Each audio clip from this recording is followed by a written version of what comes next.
Hello guys, welcome back to my channel. Today's video is going to be all about this prom queen glam transformation into a zombie prom queen. And yes, I did just upload this video in Spanish, but I promised you guys over on my IG that I would also upload it in English. So if you're ready to see this spooky transformation, keep on watching. So as you can see here, I decided to start off this look as a very glamorous and beautiful prom queen. Of course, you guys don't have to go to the extent of this full-on makeup, but of course I wanted to show you the exact transformation. So if anything, you guys could just do like a pretty eyeshadow and make sure to start off with a light base. As far as zombie hair, I did tease my hair using this Tresemme Voluminous Hairspray and this style comb because my curls looked way too perfect, of course, like a prom queen, and so I decided it needed to be a little bit zombified, and I went ahead and just, teased my hair as you guys see right here. It's pretty self-explanatory, and I also repeated this exact step on the other side of my hair. I just didn't want to have to show you because, let's face it, I have way too much hair and it would have just taken way too long.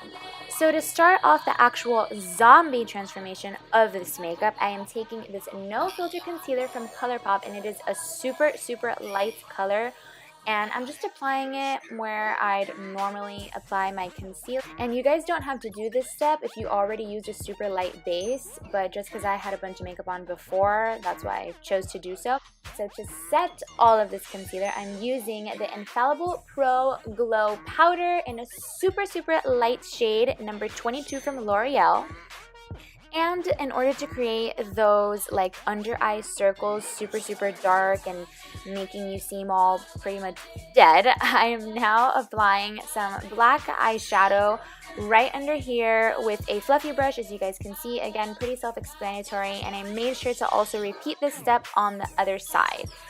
So now I am going ahead and applying this lavender type shade from the Pure Soul Mattes eyeshadow palette right in the same exact spots that I applied the black, because under eye circles are not just one color. They're always going to have a little bit of like purpley tones in there, so I made sure to apply that. And I also kind of wanted to apply it up on my forehead region, like right above my brow bone, just to make my skin look a bit more dead, I guess you could say.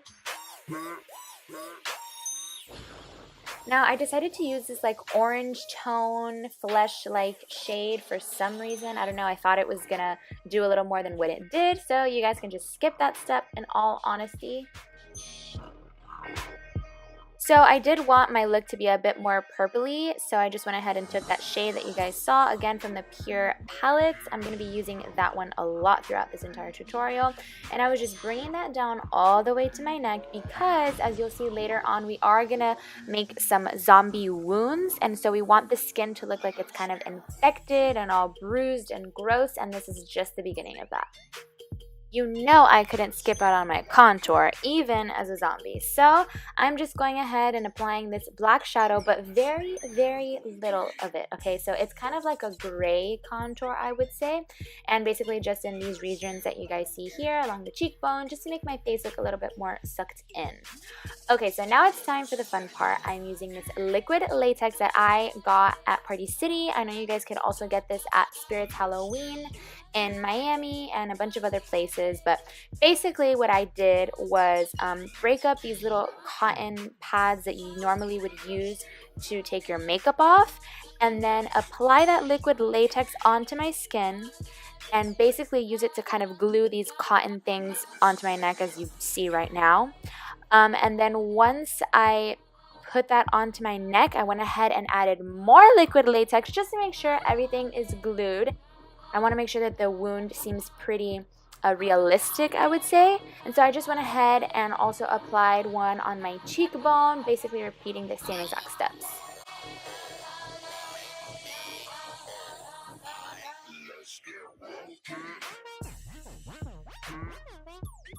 So right here, I'm just taking out like the middle part of the cotton that I applied, because that is where I want to apply the darkest shadow and later on the blood. Now, to make it a bit more realistic, I went ahead and applied this foundation with my beauty blender, and it is from Japanesque in a very light shade. I think it was 03, just to make it more flesh-like. here's where I realized I didn't really need to use this product, but I'll explain it anyway. So I'm taking this like black charcoal crayon, and I really wanted that wound to look dark and gross, but as I was trying to blend it, it was a little hard, so I did need to go back and blend it with a black eyeshadow over, just so it could seem a lot more seamless and like a smoother blend.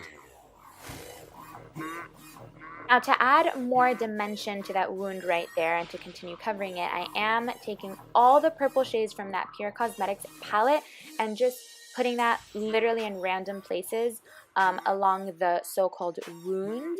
And I later also applied some blue eyeshadow from this Alice in Wonderland palette from Urban Decay, because again, I want it to be kind of realistic, and bruises usually have blacks, blues, purples, yellows, and green tones, so that's exactly what I'm trying to do here.